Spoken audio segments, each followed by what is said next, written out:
The day I met a retarded goose. 7 or 8 years ago, a friend of ours received a small insurance settlement of about $3,000. As Judy and I had been friends for a number of years, she asked us if we would like to drive her to Biloxi, Mississippi for 3 days of gambling. Judy advised her that because of all the expense that we had incurred throughout the years from saving abused animals from abusive situations, that we could not afford to do such a luxury. Sharon advised us that she would rent a car for 4 days, pay for the gas to and from Biloxi, Mississippi, pay for all the hotel expenses, and that she would give Judy and I $500 each if we would take her on the trip. You guys have never been able to afford a vacation. In fact, you haven't even gone out to dinner in at least a year, maybe 2, she voiced. We told Sharon that we would think it over and telephone her back. Later that evening, Judy and I sat down over a cup of coffee and began discussing what we should do. There was no doubt in my mind that Judy wanted to go.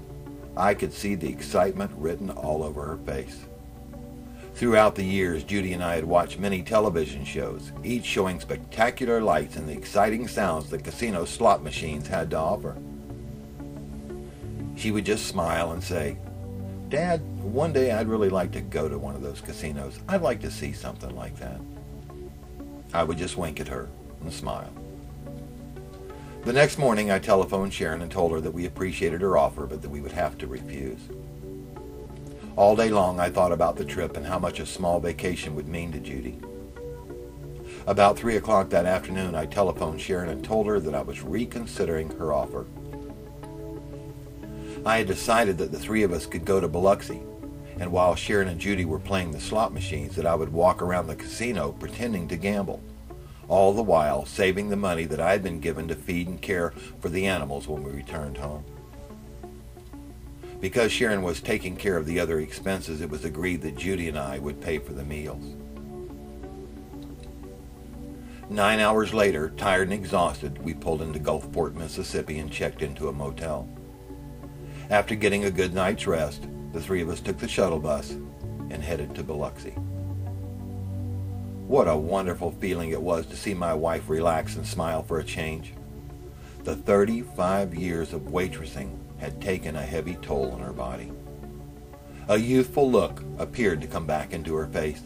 Once again her eyes sparkled and glowed, and I watched as she laughed when the 3 frogs would finally line up on the slot machine and they would begin to talk as if they were Elvis Presley. "What you doing there, baby?" the frog would say. She would laugh and then continue to play the machine. If only for a short time, I was once again married to the youthful girl that I had met many years before. Several hours later, the 3 of us took the taxi and headed off to the Boulevarage Hotel and Casino. Judy and Sharon began to play the slots, so I headed off to walk around the casino. As I walked past this one particular machine, something told me to stop. I took out a $100 bill and placed it onto the machine. Before I could pull the handle, someone touched me on the shoulder. When I turned around, there stood an unshaven, thin, somewhat dirty old man standing behind me. Pulled up onto the top of his head was an extremely large eye patch, sort of like what a pirate would wear. "Do you have a Players Club card?" he asked me. "I'm sorry, I don't know what that is," I told him.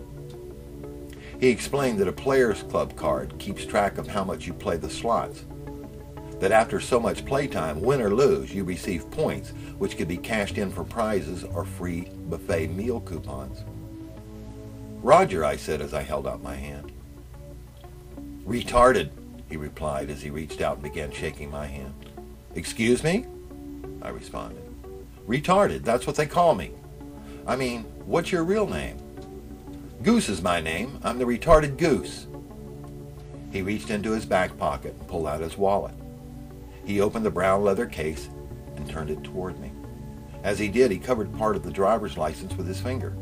When I looked, all I could see was the last name, which was in fact Goose. After I told him that I didn't have such a card, he asked me if he could insert his card so he could receive free points for a free meal at the buffet later that evening. Realizing then that the man was probably homeless, I gave him the okay. I was surprised when the man inserted his card, turned, and then walked away. I played for almost 2 hours. Then I decided to try and hunt down Judy and Sharon. Just as I stood up, the man once again appeared behind me. As he pulled his point card out of the slot, I took out a $5 bill and handed it to him.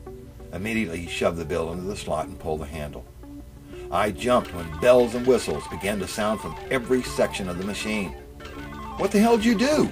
I asked the man. He just stood there with no expression on his face whatsoever. Within a minute, 2 men showed up to the machine. One wrote something down on a clipboard, and then the other one turned around and walked away. Several minutes later, he returned and began placing $100 bills into the hand of the homeless man. 100, 200, 300, 400, 500, 600, 700, 800, 900, 1,000, 1,100, 1,200, counted the gentleman in the dark blue suit. As the 2 men walked away, the old man looked at me and said, "How many people are in your group?" "3. "And how long are you going to be in town?" "3 days, I told him. "Please wait here just for a moment," he requested. He turned around and walked away. About 5 minutes later, he returned and handed me a stack of paper coupons. On the top of the coupons were 2 $100 bills. "Here are 30 free meal tickets to the best buffet in town.